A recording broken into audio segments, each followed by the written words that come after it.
Welcome to the oldest social and business club in India, the Bengal Club.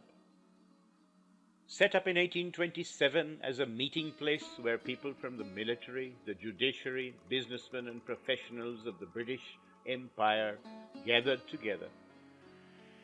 Independence brought about a change in clientele, but not in character. Professionals, businessmen, people from the service sector, bureaucrats, and academics started rubbing shoulders in the corridors of this hallowed institution. Welcome to the library of the Bengal Club, an institution within an institution. A veritable collection of books, the like of which you're unlikely to find anywhere else in the city, and indeed in this country. Recordings by famous speakers who have spoken here in the library, and a collection of books on any subject that you may want to look for. Books by Nobel laureates, books by Bengal Club members, books on political science, philosophy, ethics and morality, food and drinks, sports and culture. Mention the subject and it's available here. There is also a small Wi-Fi corner where you can browse the internet in peace.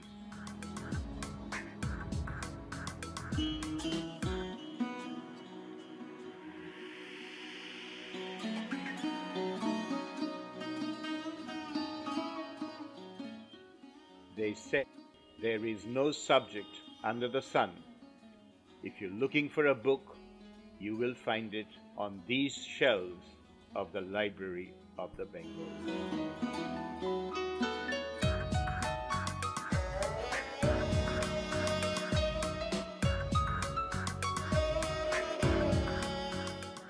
Envy the books, enjoy the collection, but above all, celebrate in the ambience of this wonderful library, the Library of the Bengal Club.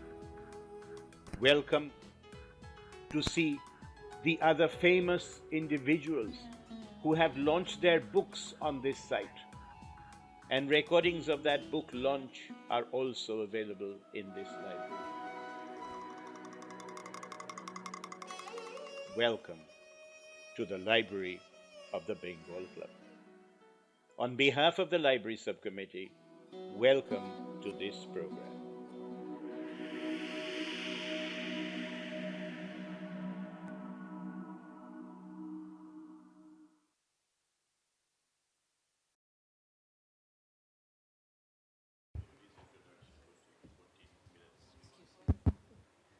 Okay, welcome to this very special program of the Library Subcommittee. And it gives me great pleasure as the chair of this subcommittee to enjoy rubbing shoulders with literary giants amongst whom I really do not figure. But just to let you know about these giants who are seated on either side of me, we're going to discuss this book. It's called Tagore, Beyond Borders. A beautiful name for a book on Tagore, because of course there was no border in Tagore's lexicon. Everything was broader, but there was no border. Just as there were no boundaries in Tagore's lexicon, everything was boundless. So I think to talk about this book, of course, is, for want of any better word, I'll have to call you the editor of the book, or the compiler of the book. And Mihela Gligor, seated on my right, is of course a researcher in the philosophy of culture at the Romanian Academy. She's an associate professor in a faculty of history and philosophy at the same department. She's founder and director of the, is it Cluj? Yeah, Cluj Center for Indian Studies. And of course, she's written and researched extensively about Rabindranath Tagore with a number of essays, number of publications. And I think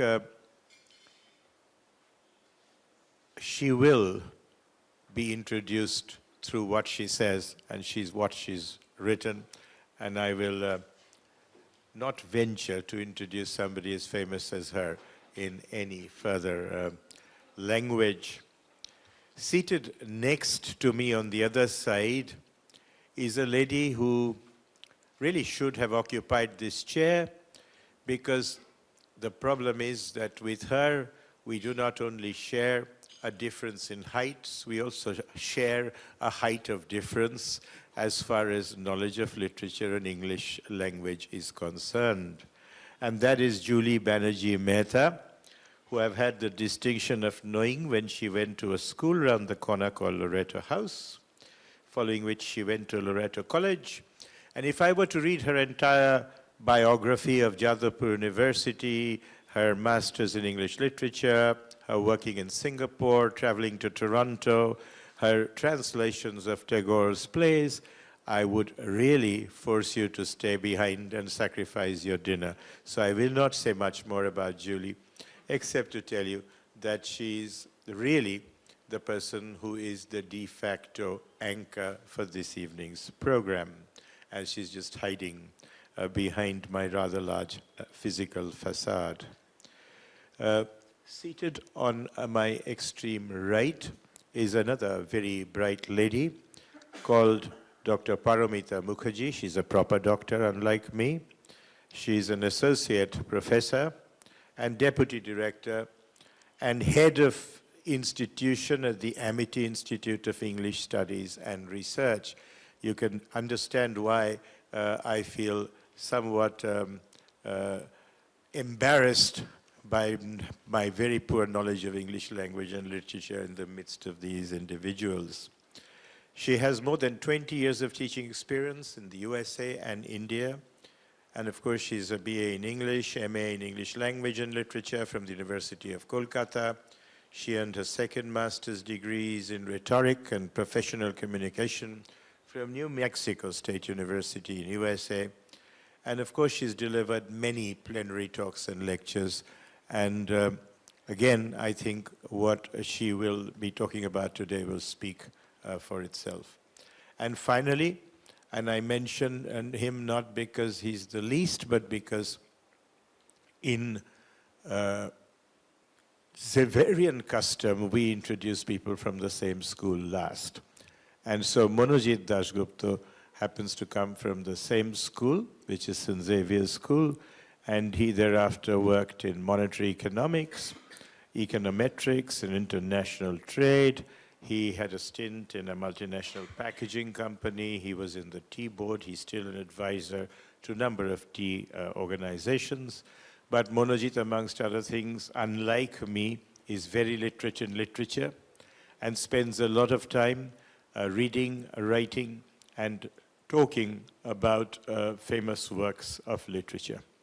So without much ado, now that you know everybody who is here and who should not have been here in the first place, we can go to the book itself. And Julie said I should introduce the book. I mean, as I said to her, asking a brain surgeon to talk about literature is a bit like asking your hairdresser to talk about your brain. The problem is not only a problem of depth of perception, but also a problem of perception of depth. And I will not venture to say too much about this book, except I will tell you, and I will start, Mihela, by asking you to speak about the book, but I will tell you what grabbed my attention was the most beautiful sentence in the very first chapter of the book. And I'm going to quote that sentence because I really think that is one of the most beautiful sentences of the book. If I can find it. And that sentence is, the hallmark of his genius is that his works transcend the barriers of time, geography, language, and cultures. And I'm going to be brave enough and even perhaps stupid enough to offer two more parameters to this, which, if we added, I would use that to find a thread linking all the essays in this book. And that was, if we could add, that his works transcend religion and stereotype. And I will tell you why. Because his works transcend time is best understood by looking at the essay in chapter 5, which is about his educational thoughts and his thoughts on modern teaching. Transcends geography is apparent in chapter 2, the essay on his travels. Transcends language is obvious in chapter 3, which is about his traveling fictions, and chapter 11 about the cinematographics and the languages in which cinematography has been done. Transcends culture is obvious in chapter 4 of the book. Transcends religion in chapter 7, and transcends stereotypes in chapters 9, 10, and 8. Although this may not have been your aim, reading that sentence, I thought this would be the most beautiful thread I could find. You know, sir, as a surgeon, we're looking for sutures to tie things up. And this seemed to be the perfect literary suture to connect all these essays. So I'm going to start off by asking you to talk about the book, but before you talk about the book, I'm going to ask you to answer the first question. What made you write the book? Well, thank you, sir. First of all, I want to thank you for having us here. It's working. And special thanks to Madas Gupta. Thank you so much for helping us, for writing for this book, for guiding us in doing a very good job. What made me write the book? It's a difficult question. You know, this book was my dream ever since 2009. When I was here as a student, I had an ICCR scholarship, and I was focusing on a comparison between Mircea Eliade and Tagore. And I had no idea what I'm going to learn. And it was a very, very long and difficult way. But this book was there in my mind since ever the time. Many things happened on the way. I was invited for different conferences, and I met Paromita there. I also met Madas Gupta. I met almost all of the contributors, and the idea of the book was still there. And then pandemic came, and I was thinking, okay, maybe now is the moment to put everything together and to start this book. So we just decided to give it a shot, and we approached Routledge, and we got lucky, and the book is here. So it was a very, very long way. It was my dream. I thought it was an impossible dream, but yet it's here. India taught me nothing is impossible. This book is here, so everything can be done if you have the passion and if you work very hard for what you want. The book is important because it's on Tagore for me. In 2011, I think I was invited to Rabindra Bharati for a conference, and while being there and speaking there, I felt like I'm talking about the God in his own house. So this book is kind of something similar with that thought, because I never thought I could write this book, but still the book is here, so I'm very happy and I'm very grateful to all those people who helped me in this amazing experience. Do you want to just tell us what, to you, are the most amazing things about Tagore?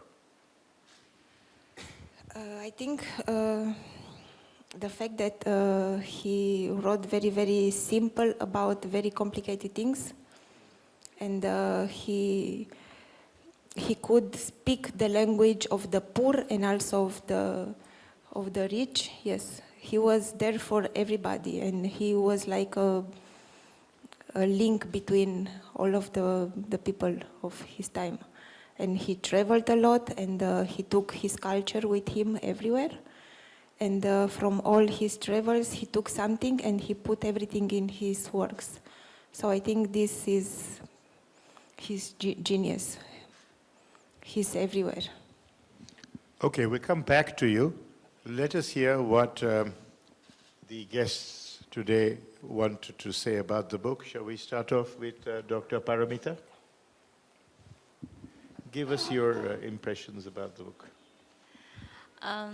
Thank you. And I would like to thank Bengal Club, Umadi and Mihaila for inviting me here. I would also like to thank Professor Julie.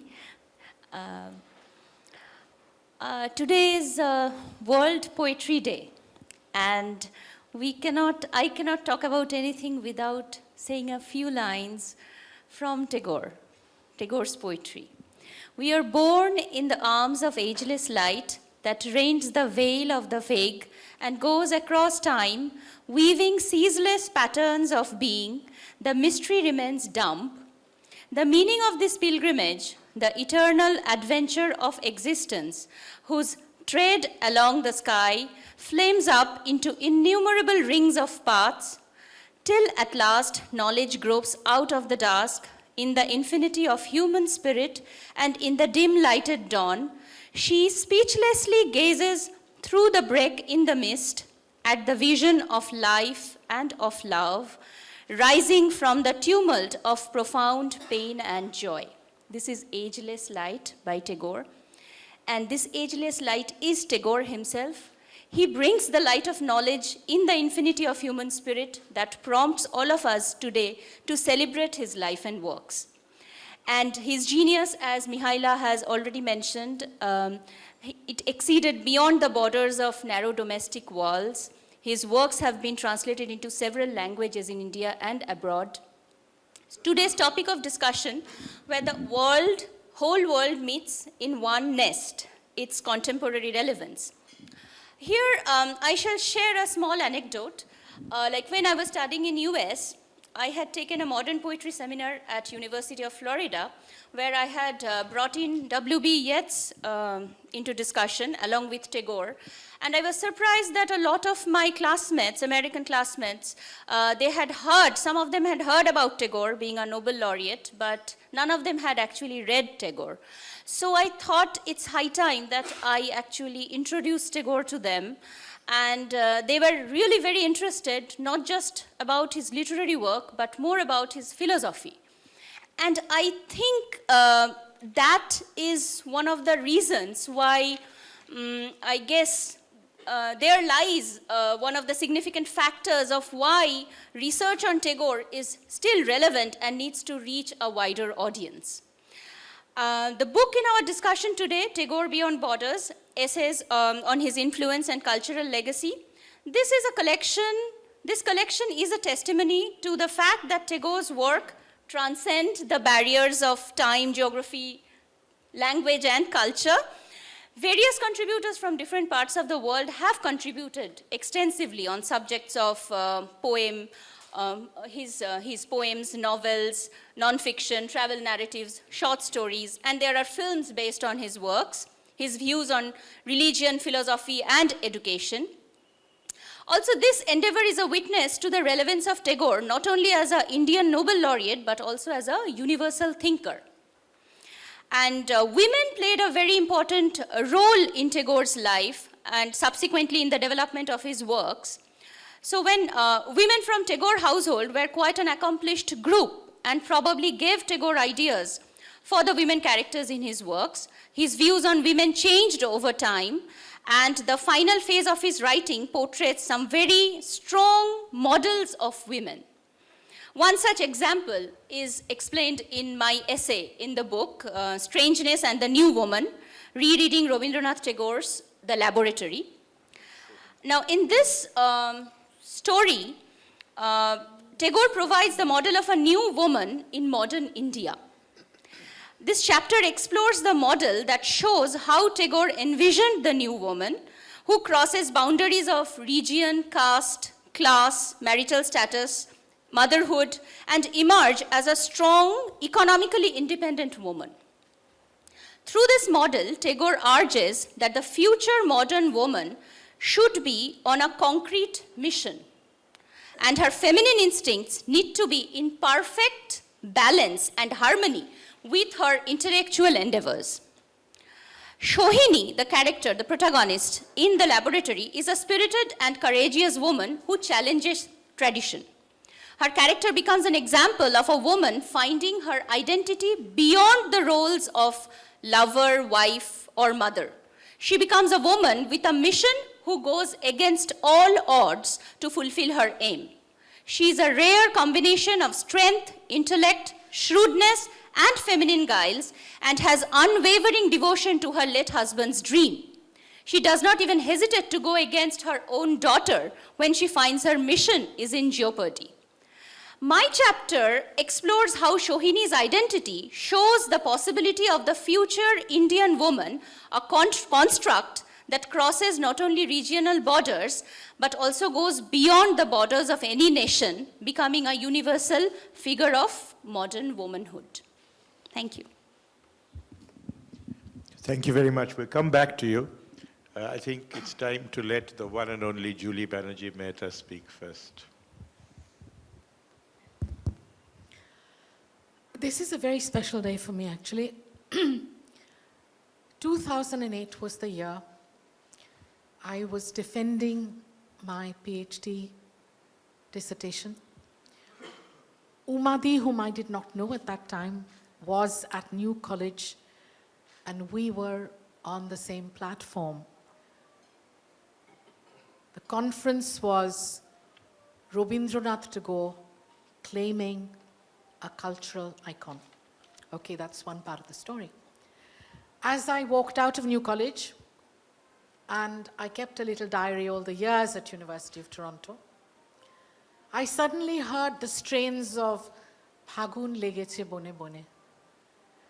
And I was so amazed because we didn't have a Bengali department on St. George Street.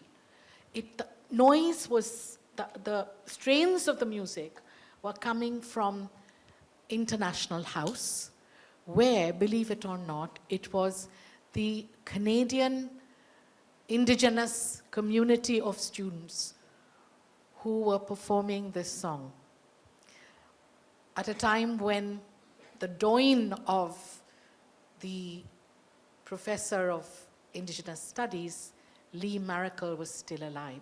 That was a memorable brush with how Tagore had broken through all the fences, to quote from Du Bois. I'll tell you one more story before we get into the book. 2001, my book, Dance of Life, on the resurrection of Cambodian dance post-genocide, by 7 women who survived the Khmer Rouge camps, was published. I worked on that book for 10 years. It's thanks to my partner Harish, who dragged me into Cambodia at a time when Cambodia had practically been bludgeoned. You know, it was limping back to life. There I met a gentleman by the name of Nuth Narang. He was the Minister of Culture in Hun Sen's cabinet. Difficult to get an interview with him. I think it was love at first sight. Large-hearted man with a large-hearted treasure of knowledge on Cambodian dance and Indic influences on Cambodian architecture. And he told me a story which I later endorsed in the archives. And this shows us what Tagore was saying was true for a very long time. Nehru had gone to visit King Sihanouk. His daughter, Princess Bhupa Devi, was the royal dancer that evening for Nehru. And Prince Sihanouk, King Sihanouk, was sitting next to Nehru. At the end of Bhupa Devi's performance of the Apsara dance, Nehru turned around and said, "Look, how beautiful our Indian dancers are. What a gorgeous spectacle we just saw. Prince Sihanouk smiled, looked at him and said, that is my daughter, Princess Bhupa Devi, and she's Cambodian. The 1500 kabach or hand gestures of Cambodian dance are 50% rooted in Bharatanatyam, Kuchipudi, and some of the Odissi style of expression. It's really no secret that Mihaila's book has brought out the connection with Java and Bali and Tagore. But what I think is more important in looking forward perhaps to the next book that Mihaila might attempt to do is all the other less known, neglected connections that Tagore had with, for instance, China, which is a bit of a hollow in Tagore Cross Borders, the book that we are discussing, To Go Beyond Borders, today. I met Mihaila virtually at Umadi's most recent book launch, which struck a chord in me. And a few days ago, when I was speaking to Mihaila, I realized there was one other commonality that I shared. Mihaila talked about Moitrey Devi's book, Na Honnote. And that was the book when at 16 I read her, and I remember in that tender, emotional, formative period of my life, when I had just got over my first relationship with a young boy, I could not stop crying for many days. So if that is the book that drew Mihaila to Kolkata and to Bengal, then I think there is a certain deep, insightful, perceptive connection that Mihaila has. We see Tagore scholars galore now. In the Western Academy, Tagore is very fashionable, especially when you think of the movement of Black Lives Matter. Harish and I were at a conference a few years ago, and I was surprised how Dubois' name was invoked again and again. And in your book, Mihaila, you have Elisabeta's wonderful essay on Dubois. And in 1929, few of us know that Tagore was actually treated less than he should have been. And issues of race, issues of discrimination were rife at that time. Dubois' work on this double fission of black skin, white mask, which Frantz Fanon, the Algerian theorist, also speaks about, and the connection, the letters that were exchanged, are not so well known amongst lay readers who are really interested in Tagore. And I think it's important to note that in the book, claiming a cultural icon, which was published by Vishwabharati, the last really seminal anthology, I think, on Tagore, which Professor Uma Das Gupta and, you know, the scintillating scholars that are in that anthology. And now Mihaila's collection, there's Fakhrum Alam, there are the later scholars, the younger scholars, and they have done an enormous job. I want to leave you with an idea which again signposts and in some ways undergirds this idea that Professor Paramita Mukherjee just talked to us about, the idea of the new woman in Tagore. And 1940s, I think, Paramita Laboratory, right, was written, 1940. Yes. So I just want to bring to your notice that although Tagore came to the table perhaps 20 years later, he was, for us in India, he was talking new stuff. He was walking the talk. But this is where several Chinese scholars have now come up and talked about the new woman. In the early years of the Chinese Republic, two of the most influential fiction writers, Mao Dan, who had a story entitled Creation, and another writer finds characters such as Xian Xian. And a man actually is looking for that new woman before he finds a partner.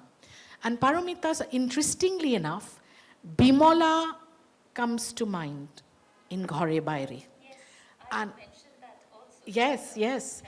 But I just wanted to bring that bridge to you where you can connect Mao Dan's work with what Tagore was saying in 1940. And Mao Dan was talking about this, a female writer in China in the 1920s. So obviously there was a quiet, synchronous movement going on amongst writers and thinkers with the end of the First World War and the cry for decolonization, the cry for Swadeshi. I think all this was happening, and Mao's revolution to get women to have equal rights.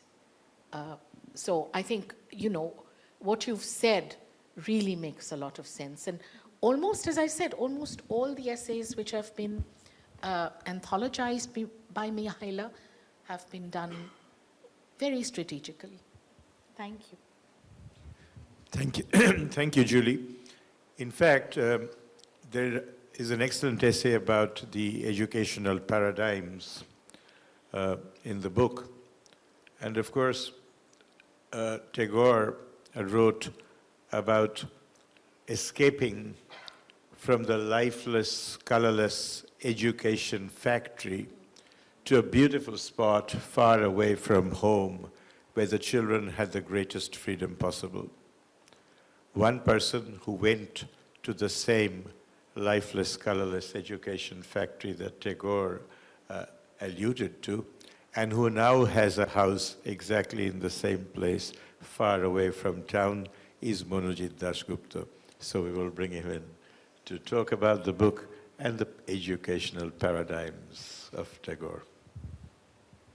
Thanks, Shundip.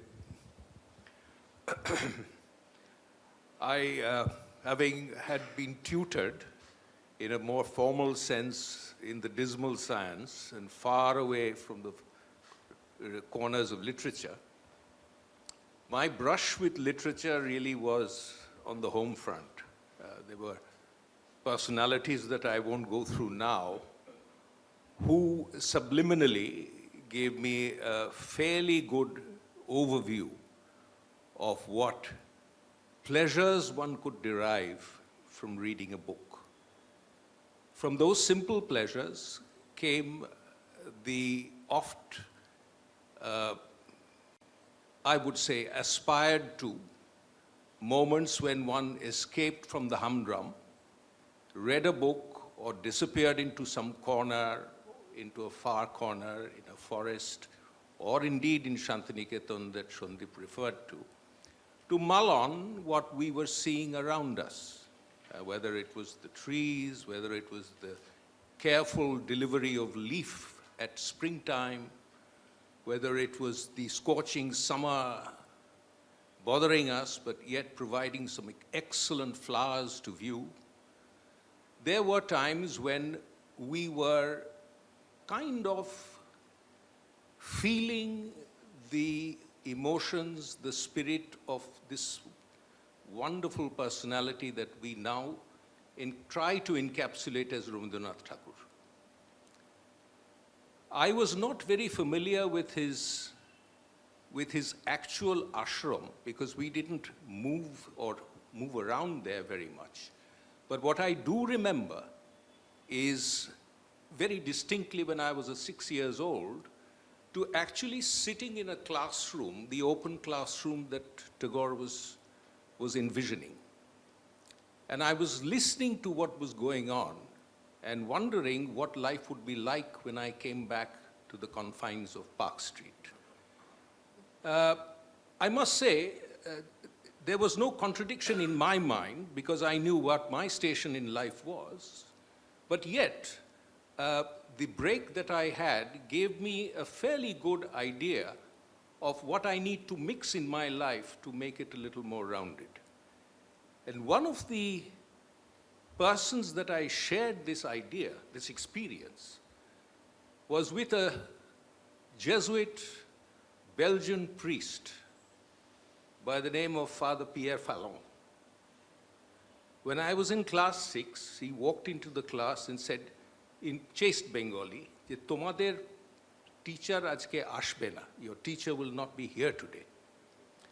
But what I will give you is a little story from Golpoguccho. And he proceeded to tell us about the story. And I still remember the haunting last lines of the story that I had read. And I shall not name the protagonist.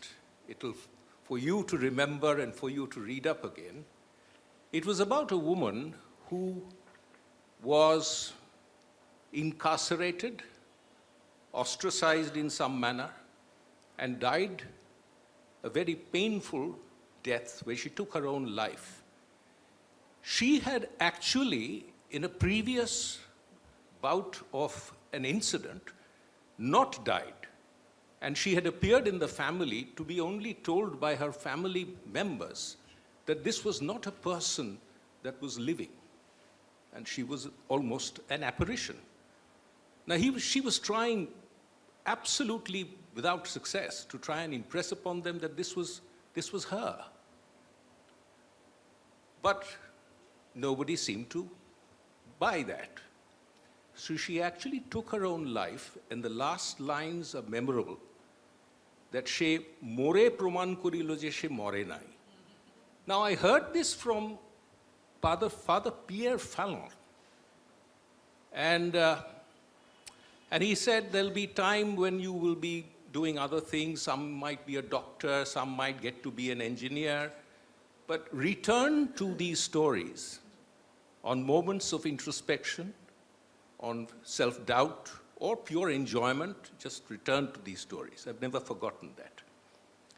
Mihaila's book, collection of essays as I look at it, forced me to have a relook at some of the impressions that I had of Tagore.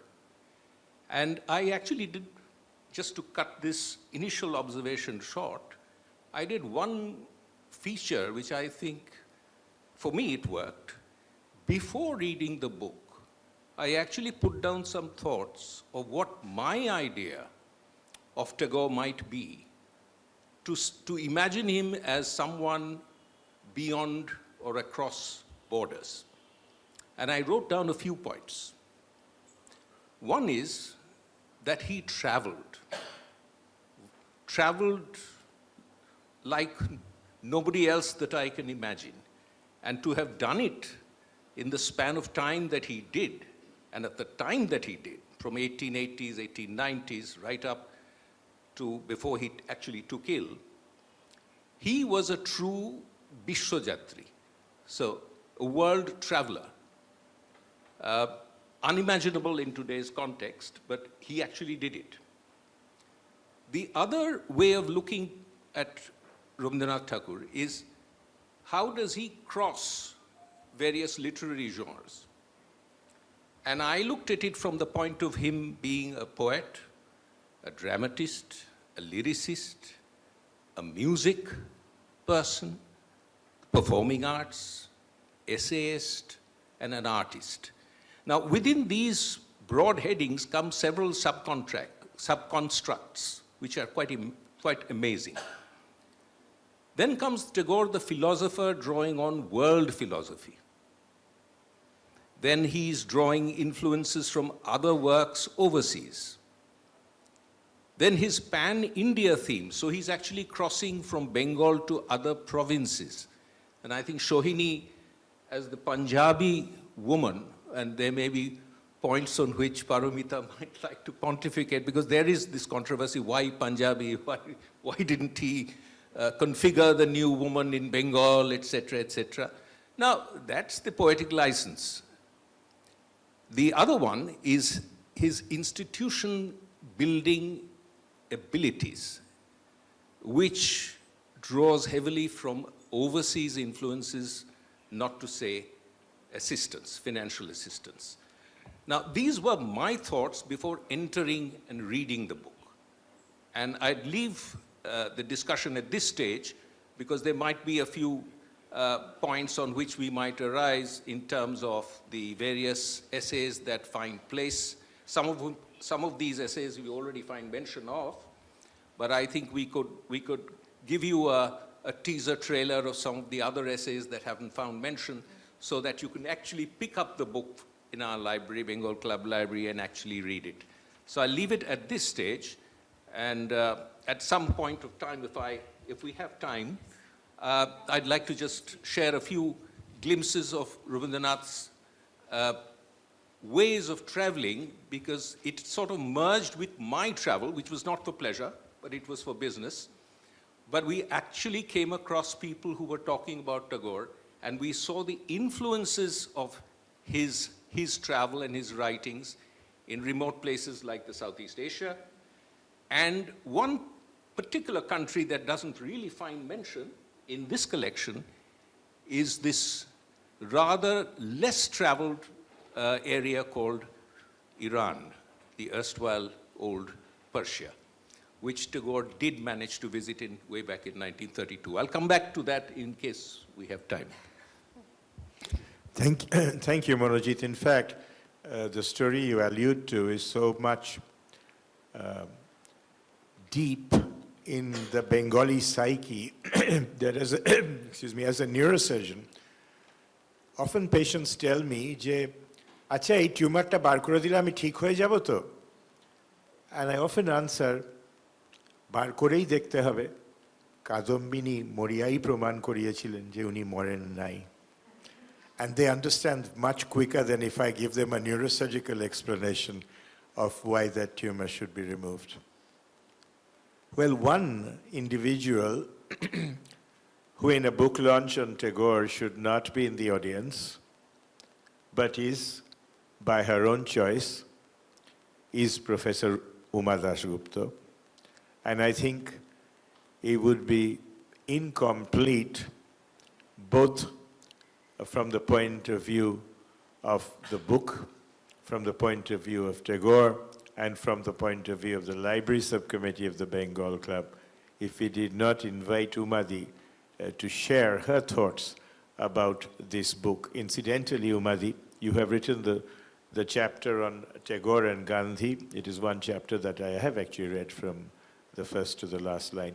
And the first thought that occurred to me, or that always occurs to me when I hear discourses between Tagore and Gandhi is that were they both really trying for the same type of freedom? In other words, was it political freedom?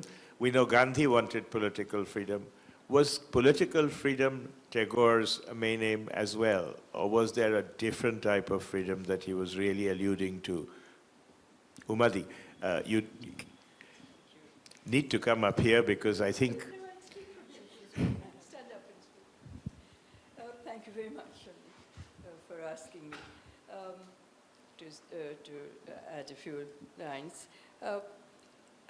What is very important about this book, even though it may not have actually ranged through the entire discourse on Tagore's universal spirit, because it's not easy to do that in one volume, but it was a very important aspect of Tagore's life's work. And this, therefore, is an important notion that needs to be brought back by way of realizing that the world, although seemingly very far, and indeed is far, as Tagore said, that science had brought the world together by making communications easier, but the psychological barriers remain, and the psychological barriers would need to be addressed.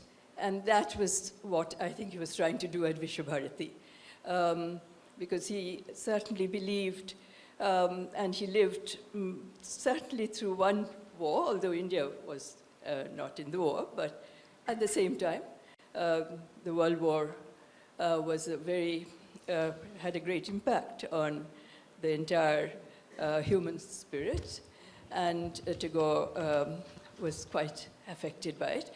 And just towards the end of his life, he was actually saddened by the fact that the Second World War was about to begin, and therefore he was greatly disappointed, to say the least, but just to make it simple, because his whole idea of Vishwabharati was to try and find a way of avoiding conflict between nations. And he thought that one sure way of doing it, even if one did it on a very small scale, which had to be the case, because after all he was an individual, trying this great, massive endeavor of bringing the world closer, is actually by way of studying the histories and the cultures of the nations, and therefore enabling us to understand the differences. And if we understand the differences, then it would be so much easier to avoid conflict. But obviously that didn't happen, hasn't happened. He still said in his very last address,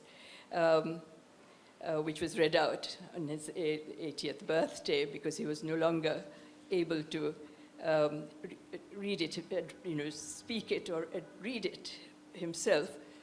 But indeed, he said, although he found civilization almost crumbling into ruin, but we must not lose faith in man.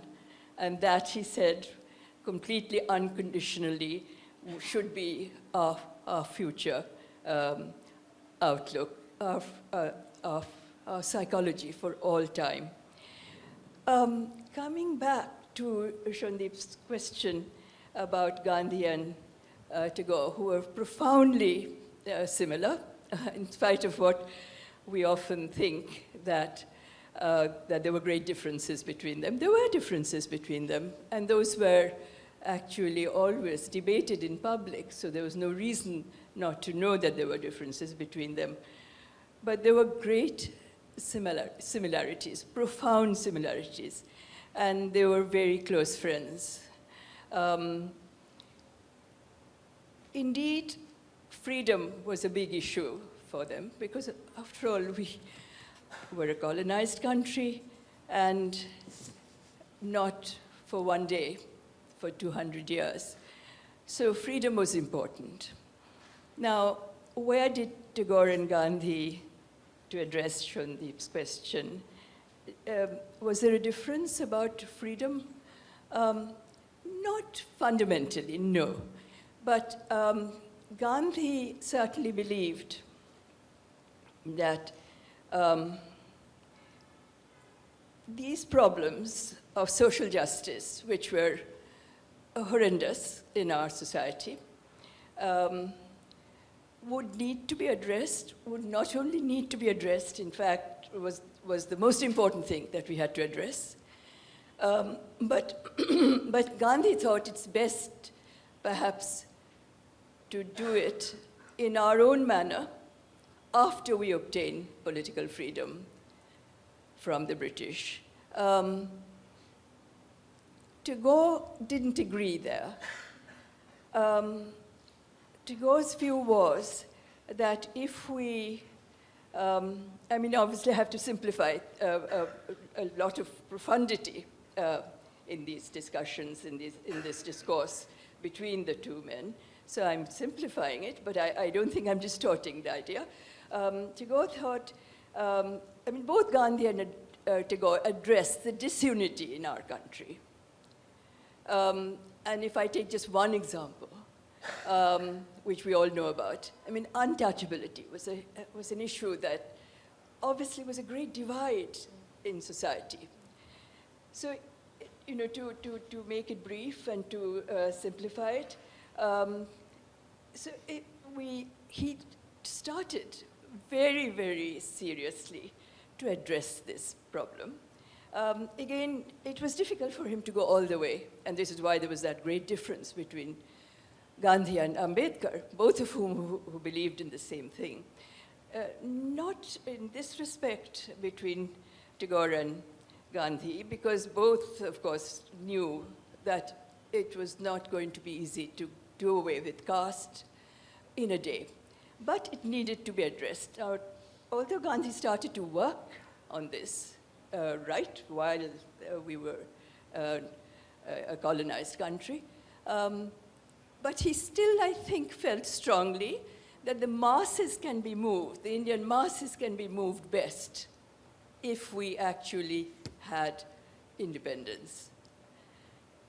Whereas Tagore thought that if we could actually resolve the issue of disunity, if we could unite through bringing about social justice, then we would probably get our own freedom, get even our political freedom, quote unquote, without the help, if you like, of the colonizer. So if there was a difference, Randeep, it was that. Now, obviously, most people would say that Tagore's, I mean, for one thing, I should say that in history, we can't speculate. We can't speculate about what could have happened. We have to take the facts as they were, and obviously, independence was what bonded the people.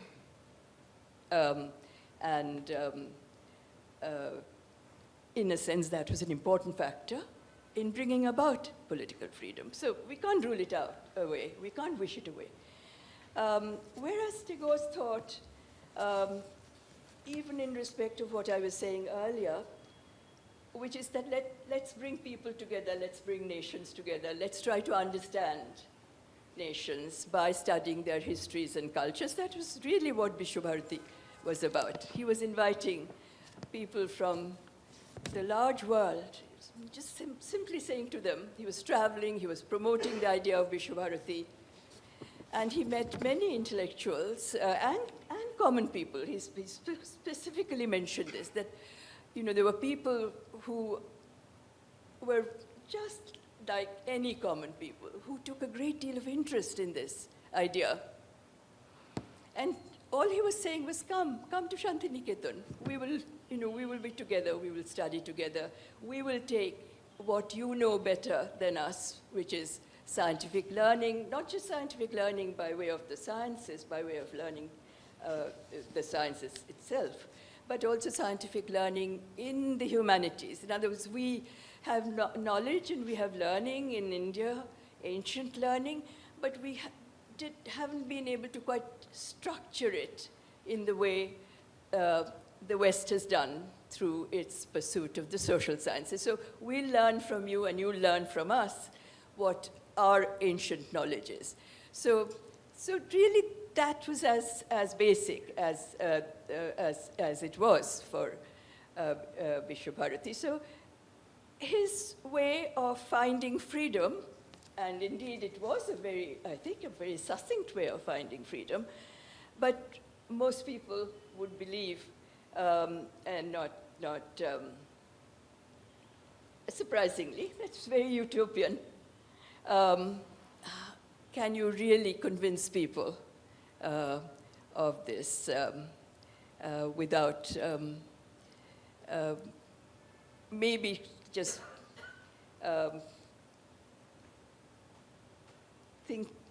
without their thinking that indeed, how can we possibly be united without actually getting this freedom from us? Now, as we know, of course, we are a strong nation, we are a great nation, we certainly are a leading democracy in the world, and certainly we are united, there's no doubt about that, but there are many cracks in this unity. There are many basic cracks in this unity, and social justice perhaps is still something of a far cry, although our constitution, being great, has tried to bring this about through reservations, because there's no other way, I suppose, of forcing this on us, because of that basic problem, which was never resolved. I will stop here today, because I will really wish this to be a little, I hope what little I've been able to convey can be conveyed even better and even more realistically through a life. I've studied the history of Shantiniketan, the history of Vishwabharati, the history of Tagore's ideas of education and world learning, in which he was very committed to it. He thought that India had to actually learn from the gateways of knowledge, which is the gateways of knowledge of the world and what the world is giving. But I haven't actually either been a student of Shantiniketan or grown up in Shantiniketan, but we have a very special guest today, and Shandeep has very kindly welcomed him, and all the members of the library committee, Julie and Manojit and others. Aparna is here too, Aparna Kastugi. They all wrote very happily that they would love to meet our guest, who is Anando Litan, and we will request him to speak. About his experience. I mean, obviously, he didn't live in Tagore, he's young, but he came from a family, it's a historic family, in the history of Shantiniketan. In fact, both his grandparents were part of the making of Shantiniketan, making of Vishwabharati. His paternal, his grandfather, was Tanvunshan, whom many would know of, who actually helped Tagore to start the learning of Chinese language. Julie was very keen on including China, and indeed, that is very relevant. Chinese language, history, and culture. Believe it or not, this was the very first center of Chinese studies in our country at a time when this was inconceivable. And Chino Bhabano, I'm sure most of you have been to Shantiniketan, was actually made possible because Ananda's grandfather, Tanvunshan, whom Tagore invited exactly in the same way that I've been talking about. He met Tanvunshan in Malaysia. They're from Shanghai, but Tanvunshan was then in Malaysia, and he said, would you be interested in coming to Shantiniketan and helping me to start Chinese studies? As simple as that. This is all documented, all on record. So although I'm sounding very sentimental, but it was certainly, I mean, sentiment was there, and sentiment is nothing to be apologetic about, but this is actually what it was a very serious endeavor, seriously addressed, but in the simplest form, which is probably the profoundest way of doing things. So that was his grandfather, who came to Shantiniketan in the late 20s and lived there all his life. And Chino Bhabon is a monument, if you wish to put it that way, to him. And his mother's father was one of the early artists of Kalabhavana, Shudhir Kastagir, a very well-known artist. Again, I mean, Tanvunshan obviously did something which was international. Whereas Shudhir Kastagir, very interestingly, again, one sees the other aspect of Tagore, which is that he wanted to spread the teaching of art in India, which actually it was never recognized that art could be taught. And Shudhir Kastagir was one of the early artists whom Tagore sent to the Doon school and the Gwalior school to start art teaching. So again, a great contribution, both in fulfilling Tagore's ideas and also in actually bringing the country closer. In obviously taking Shantiniketan to Gwalior, in taking Shantiniketan to Dehradun. After all, these were, I mean, Shantiniketan was then, still is, but that's a different issue. It's a little hamlet, and how many people really knew about it then?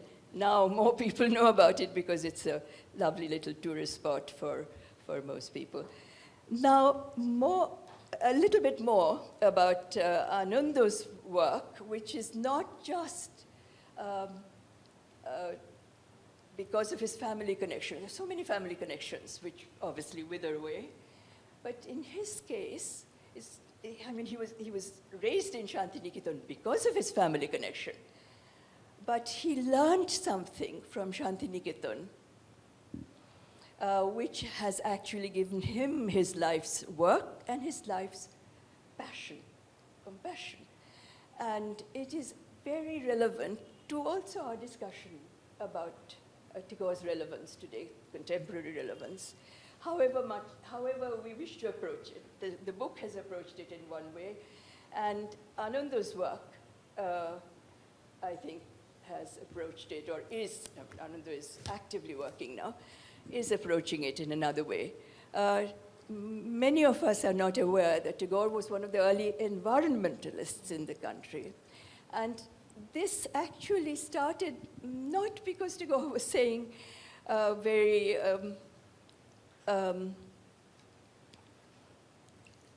abstract things about the understanding of the environment, but he was actually teaching children, the children of the Shantiniketan school, about the environment, about what Ananda's subject is, which is organizing environmental justice. And he definitely believes that he got the idea from his days, from his very young days in Shantiniketan. As I said, he was raised there. And his mother was there from the mid-40s. His father was there from the late 30s. Ananda was, of course, so young that he could only be a student there from the mid-60s. But that, too, was already, say, 60 years into the Shantiniketan school and 40 years into Vishwabharati's functioning. But he felt, something in his being as he grew up to give him that drive to make it his life's work now. So may I let him speak yeah, sure. now? Actually, Umadi, and really thank you. I'm honored, but I believe the panel still, I feel like there's so much more to hear from the panel, so I'd love to, maybe if there's time later, I wouldn't mind No, sharing just my thoughts. give us a few minutes about your thoughts about environmental justice and how that has been influenced by Tagore.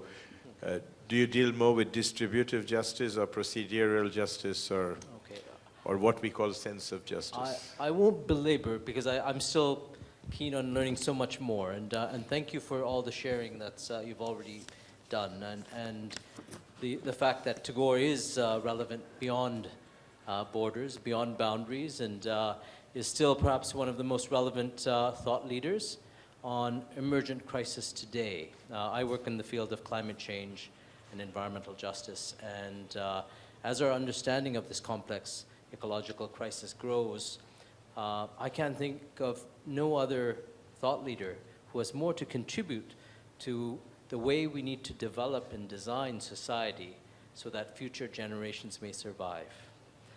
From his concept of freeing the children from the archaic factory-like, prison-like institutions of colonial education and liberating their minds to original instruction from nature was something that really has led many of us, even though despite what Shantiniketan and Vishwavarti is today, I think Tagore's vision lives on in the fact that many continue to work in fields of social justice, environmental justice, and a larger consciousness that really sees that all these problems are interconnected.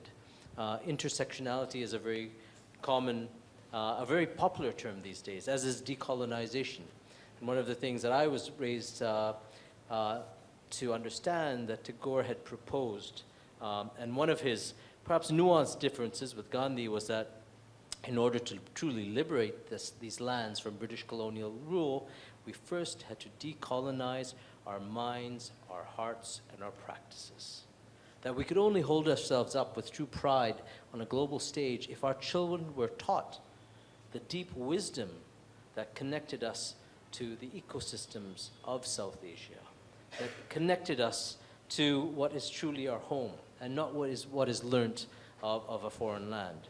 And today, that consciousness of really learning, seeking the wisdom of those most closest to the land was a concept that Tagore, I think, imbibed throughout his literature. And in fact, in 1922, in Robbery of the Soil, he articulated facets of a concept that today are starting to steer the discussions in the UN around how we tackle climate change, around this concept of climate justice or food sovereignty. It was the first time it was articulated in this essay of Tagore's that we really needed to turn to the wisdom of those who grow our food, who are closest to the land, you know, the Adivasis, the farmers, who really need to teach us, privileged society, on how we need to eat, how we need to respect our relationships with the earth, and now how we need to really change our dynamics and our relationships with the land as such. I will leave it at that because there's so much more on this topic. But thank you for opening this great discussion, and I look forward to learning more from the speakers. Thank you. Thank you, Ananda. I think Julie has a question. Ananda, very, very quickly, you work with the American and Canadian, whether it's the Cherokee or the Ojibwe, the indigenous people. And I'm fascinated by what you said, because with the Adivasis, there's a lot of work going on at Jadavpur University, in comparative ways, how this idea of connecting with the roots of older traditional cultures and the ancient traditional cultures. So could you just very, very briefly tell us what you found are the shared beliefs of those Adivasis who are here and the indigenous American Indians who are there? Well, there's so much to unpack there, but one thing, let's see, you named Lee Miracle, and it's fascinating because she was one of the few people I connected with. We actually happened to be at university at the same time. She was much senior to me, but she came back to college to do for some graduate studies in the 80s when I moved back to Canada. And I raised her name because she's very relevant on this particular issue of thinking of a transnational consciousness of indigeneity. I mean, I think here's a story I usually share with young people, also with politicians, sometimes with philanthropists, about how we need to think about climate change, for example. Imagine you were by the seaside with two dear friends. One happened to be one of the leading academics on ocean climate dynamics, one of the leading researchers on studying ocean climate dynamics, and your other friend was a local Adivasi fisher person whose family had fished these waters for thousands of years. All of a sudden, the three of you see a wall of water approaching you, and you realize that you're going to be trapped by a tsunami. Your fisher person friend, your Adivasi fisher friend, runs off in one direction, and your scientist friend runs off in the other. Who would you follow? This is a question. This is actually the crisis actually that the UN is facing today, is that intersection of where do we allow ourselves to be led and by whose knowledge? And this sense that we need to look to the oldest living ecological knowledge systems that live around us, still reside around us, is something that Tagore pointed us to, that is true to the need to look to indigenous cultures for saving us in this moment of global ecological crises. I'll leave it at that. And, Right. Since we're getting close to the end of time, I think we'll allow a few questions from the audience. And Mihaela has very kindly agreed to answer one or two questions about the book, if anybody has anything that they would like to raise.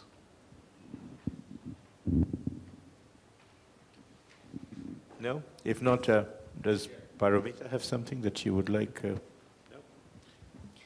Monojit has something. Yeah, just a quick one.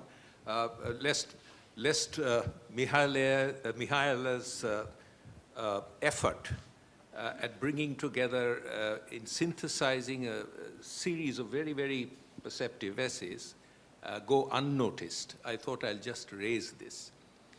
And this is her own essay, which I think really concerns the religion of man. And when you actually conceived the essay in terms of its, at a formative stage, Mihaela, you may not have anticipated the traverse that you had to do to actually get to the essence of what Tagore's idea of the religion of man was. What was that journey like? This wonderful movement through the Upanishads, the Vedas, the Christian tradition, and Buddha's teachings, and then coming to the world of the Baul and the Sufis. What was that journey for you? It was a very long journey, and I'm still on it. I'm still learning because I'm not a specialist on Indian studies or in Tagore. I work in a history institute. I work on interwar intellectual history, on Holocaust and post-Holocaust. And everything I do related to India, I'm doing in my free time. So it was very difficult for me to understand many things, from the Upanishads to Gita to the songs of Bauls and everything. All the connection, it was difficult for me to make them. But what was very important for me was the basic soul that it is there. So I tried to start from there and to find the divine in everything. And I think Tagore did the same, and I think that was the path for me to follow. So I'm still on the road, I'm still learning, any of you know about Tagore much more than I do. So again, I'm in God's house and I'm speaking about him, and it's very difficult. So thank you. Thanks. Mihaela, very, a point that would arise with academics mainly, but just curious, because it's such a fascinating collection.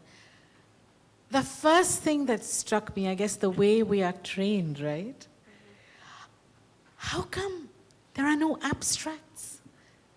What happened? I mean, did you purposely decide to... There are abstracts, but only online. You can find the abstracts online. Sorry? Online? Online, okay. yes. So it's just the printed version? Yes. So, I think there was this one chapter by Elizabeth where she talks about Dubois. Dubois, yes. And I found it very interesting that that Dubois would doctor some of the language that Tagore had sent him. Tagore had sent him a specific message in which he talks about fencing in, and Dubois changed the word fence to force. Yes. And what Elizabeth's interpretation is that Dubois found Tagore too genteel for the revolutionary purposes, he found Tagore too poetic and not quite coming down to the nitty-gritties of the sufferings that African Americans faced. But Du Bois wanted to use him for his Nobel Prize-winning stature at that historic moment in order to, use him strategically so that, and in the process, Du Bois is now transforming Tagore. He is not just translating, but transforming Tagore into a pugilistic figure that would stand up to the depredations of the white racist who just round the corner was lynching people, blacks.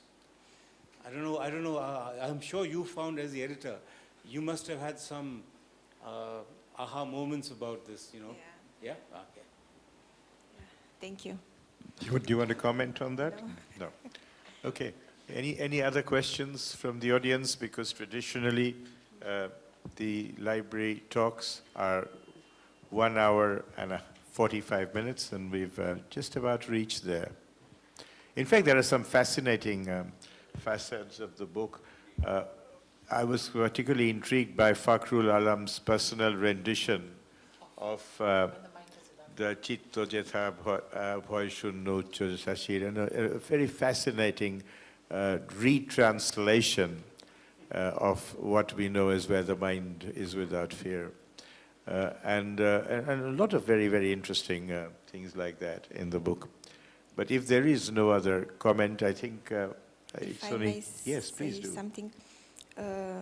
All the authors who wrote papers for this book, in one way or another, they are all connected with India through Tagore. I met Elisabetta while I was in India. Also, Professor Halina from Poland. Olivia Bălănescu, she's from Romania. She used to teach Romanian to Delhi University. So in one way or another, all of us were fascinated by India, and we came to learn about Tagore, and there is something there that unites us. So I think this is very important. And we were very fortunate because most of us are not a Tagore specialist, but we had the great honor to receive contribution from three very, very important specialists, and I start with Professor Uma Dasgupta, and we also have Radha Chakrabarti, and we also have Bashabi Fraser. So they are the three most important people who wrote for this book. The rest of us, we are still on the way, we are still learning, and we are very, very happy to be here today, me and Paromita, and we are very, thank you for everything. Thank you, Professor Julie, for everything. Thank you, sir, for having us here, and it was a real pleasure and a real honor, and thank you. Thank you very much, Mihaela, and I think on that note, we will say thank you very much to all the panelists who have spared their time, and thank you very much to Umadi. And I think in typical Bengal Club tradition, I think it would be only fair if I requested Umadi to come up and offer on behalf of the Library Subcommittee a small token of our appreciation to Mihaela on behalf of the Bengal Club.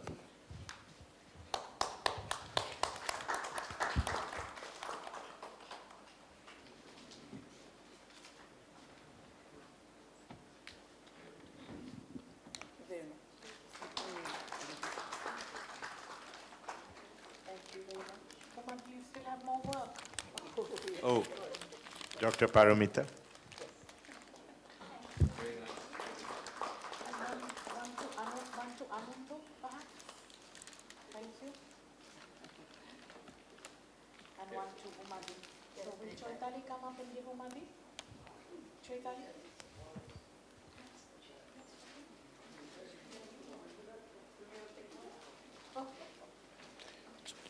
Choitali will have to give one more bouquet.